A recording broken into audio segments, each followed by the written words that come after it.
Ini adalah laptop Asus VivoBook Core i7 Gen 13 dengan harga di angka 10 jutaan, paling murah di kelasnya. Cocok untuk pemakaian membuka banyak tab browser, dokumen spreadsheet besar, multitasking tanpa lag, cocok untuk pengeditan foto dan video ringan hingga menengah seperti Adobe Photoshop, Premiere, dan Canva, dan pengguna harian dan profesional yang membutuhkan daya tahan baterai panjang namun performa tinggi, pemakaian multimedia dan gaming ringan dengan grafis terintegrasi Intel Iris Xe Graphics Elegable, sanggup menangani pemutaran konten 4K dan game casual atau EA Sport.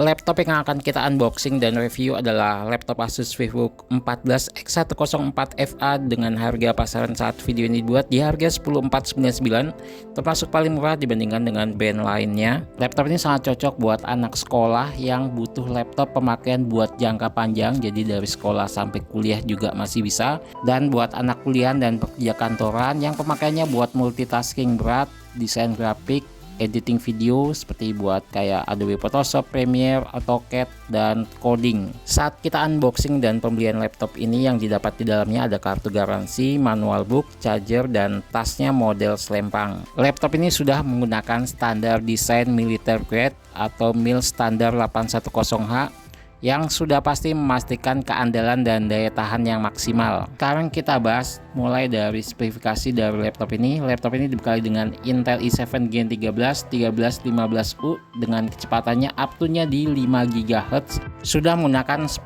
core dan 12 thread dan smart case-nya 12 MB. Untuk laptop ini RAM-nya 12 GB dengan posisinya di dalamnya 4 GB plus 8 GB onboard.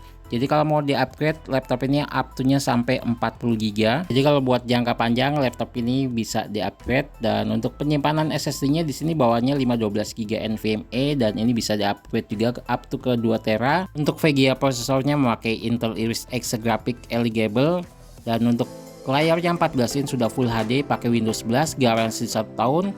Saat video ini dibuat harganya di angka 10.499. Untuk bagian keyboardnya, laptop ini belum dibekali dengan keyboard backlit, tapi di sini ada kelebihan di bagian touchpadnya.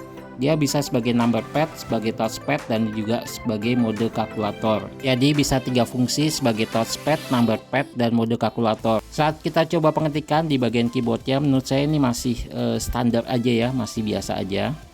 Untuk bagian engsel laptop ini bisa dilipat sampai 180 derajat, jadi bisa sejajar, jadi lebih safety ketika kakaknya nggak sengaja laptop ini ketekuk ke belakang, jadi tidak patah ya, karena bisa dilipat sampai 180 derajat.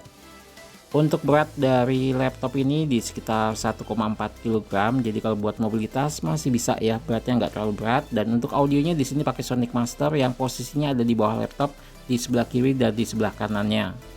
Yang kita bahas untuk konektivitas dari laptop ini, di sini port USB 2.0-nya ada 1, dan di sini ada port USB 3.0 dan port USB Type C, port HDMI, dan port combo audio jack.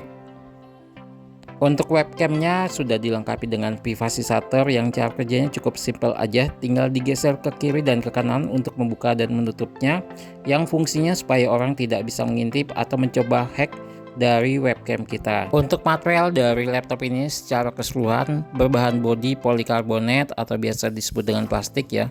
Walaupun berbahan polikarbonat, laptop ini tetap kesannya bukan laptop murahan karena desainnya yang cukup menarik. Sekarang kita bahas untuk kelebihan dan kekurangan dari laptop ini. Nah, ini kita bahas dari kelebihannya dulu ya. Untuk kelebihannya, laptop ini harganya paling murah dengan prosesor i7 di kelasnya. Yang kedua, untuk laptop ini bisa dilipat sampai 180 derajat. Sudah dilengkapi dengan number pad di bagian touchpadnya, bisa juga sebagai mode kalkulator, dan laptop ini dilengkapi dengan privasi shutter. Nah, untuk dari segi RAM dan SSD-nya juga bisa buat jangka panjang karena bisa di-upgrade. Sekarang kita bahas untuk kekurangan dari laptop ini adalah untuk bagian keyboardnya belum menggunakan keyboard backlit, dan untuk layarnya masih menggunakan Full HD dengan panel IPS level. Untuk teman-teman yang pengen tanya tentang laptop ini atau laptop brand lainnya, boleh tulis di kolom komentar, dan jika ada kritik dan saran yang membangun agar channel ini terus berkembang, boleh tulis di kolom komentar. Dan jangan lupa dibantu like, comment, subscribe agar saya semangat lagi untuk membuat video yang lainnya.